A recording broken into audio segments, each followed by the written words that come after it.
Oh, kapan dibaptis? Tahun sebelum puasa. Oh, tahun sebelum puasa. Oke. Kenapa menjadi pengikut Yesus? Alasan kamu memberi diri dibaptis itu apa? Karena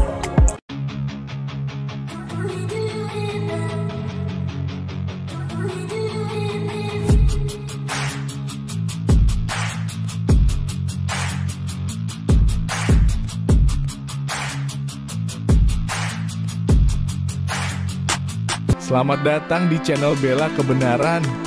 Kami hadir untuk memberikan informasi opini dan atau fakta terhadap situasi yang sedang terjadi.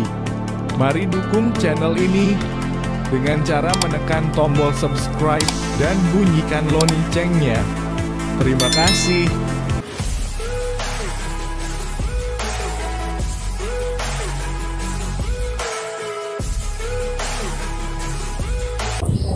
ya,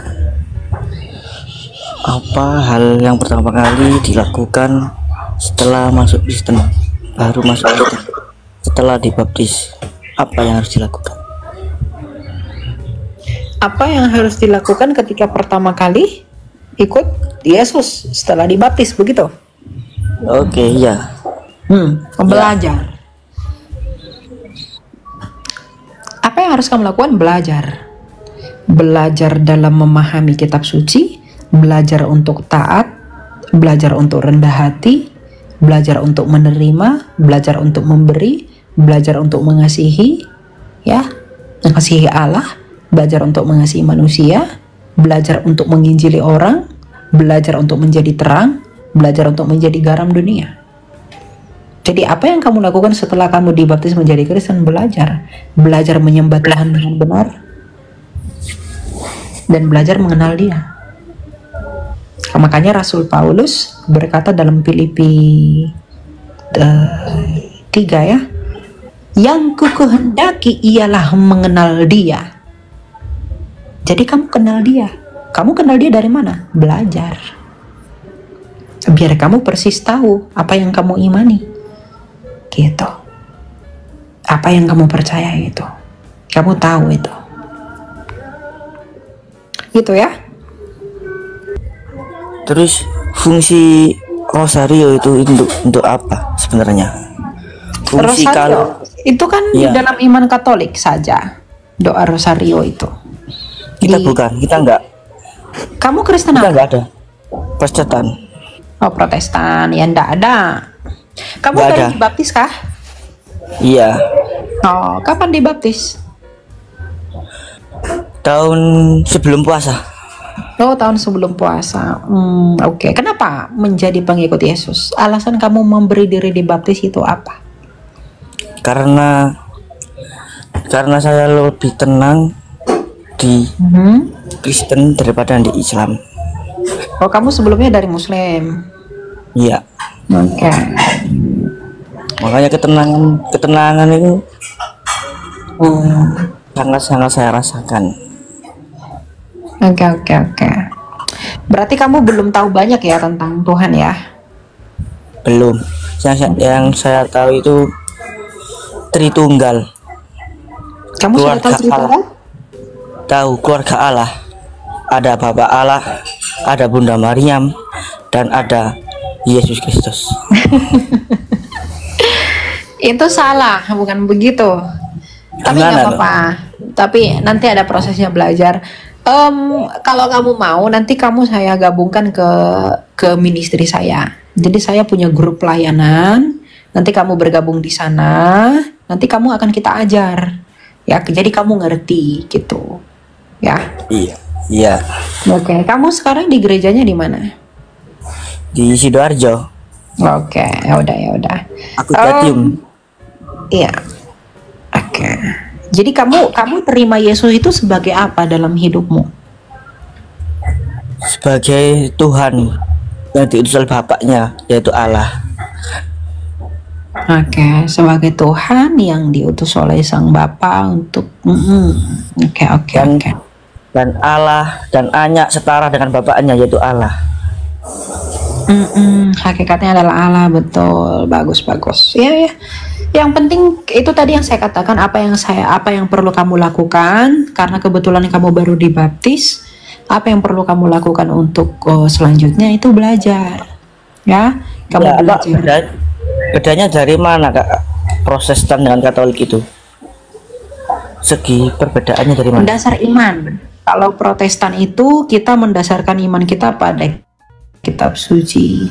Kalau Katolik itu kepada magisterium gereja suci dan kitab suci. Secara umum sama, ya. Secara general mengenai keselamatan, mengenai ketertunggalan Allah, kita sama. Itu jadi mau di Katolik, mau di Protestan, nggak apa-apa, sama saja. Gitu. Ya, nanti kalau kamu memang mau join di pelayanan saya, nanti kita masukin kamu ke grup. Kita ada grup, tapi mungkin nanti kita masukin ke inkubasi dulu sebelum kamu ke grup yang di Jawa. Dan nanti di pertemuan meeting setiap Zoom kamu ikut aja biar kamu lebih ngerti gitu apa yang sebenarnya kita imani, gitu ya. Ya, siap. Oke, yang penting artinya kamu sudah merendahkan hatimu bahwa kamu butuh Yesus, kamu butuh Dia agar kamu layak di hadapan Allah. Itu dulu. Jadi biar kamu itu bukan tidak punya iman yang kaleng-kaleng. Biar kamu nggak mudah digoyahkan, biar kamu nggak mudah jatuh. Kamu harus punya fondasi iman yang kuat dulu. Makanya perlunya belajar tadi. Kamu harus tahu kenapa sih Yesus itu begini, kenapa sih harus begitu, kenapa sih harus begini, kenapa sih saya harus mengimaninya. Kalau kamu mengimani Tuhan Yesus itu hanya dari psikologis kamu aja, suatu saat bisa psikologismu diganggu oleh hal lain yang bahkan lebih memberi ketenangan. Dan kamu akan tinggalkan Yesus itu kalau hanya mengandalkan psikologis. Tapi minimal kita itu mengerti apa yang sebenarnya dilakukan Tuhan kita Yesus Kristus, yang oleh karena itu kita wajib mengimani Dia gitu. Dan kita perlu belajar itu proses namanya, ya. Jadi kamu semangat belajar ya. Oke. Oke, nanti kamu chat saya aja ya dari sini. Nanti saya Aris Kristanto. Nama baptis kamu siapa? Atau tidak ada diberi? Enggak ada ya? Oh ya sudahlah kalau enggak ada. Oke. Tuhan berkati. Silakan HPM.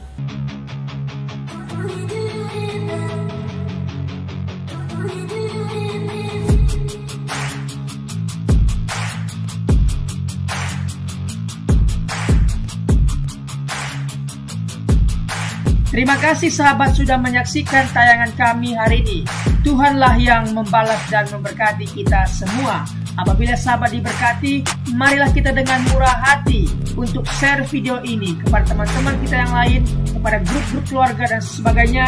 Dan jangan lupa meninggalkan komentar di bawah video ini, serta menekan tombol subscribe video kami, sehingga sahabat tidak ketinggalan video-video terbaru dari kami.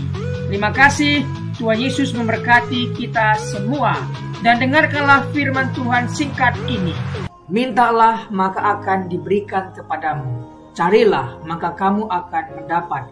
Ketuklah maka pintu akan dibukakan bagimu. Kita harus melakukan sesuatu sampai sesuatu itu akan terwujud atas hidup kita. Minta, cari dan ketuklah maka Tuhan pasti membukakan pintu.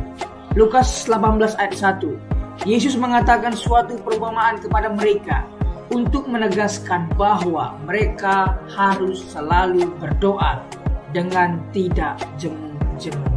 Kita berdoa dengan tidak jemu-jemu. Terus minta maka pasti akan diberikan.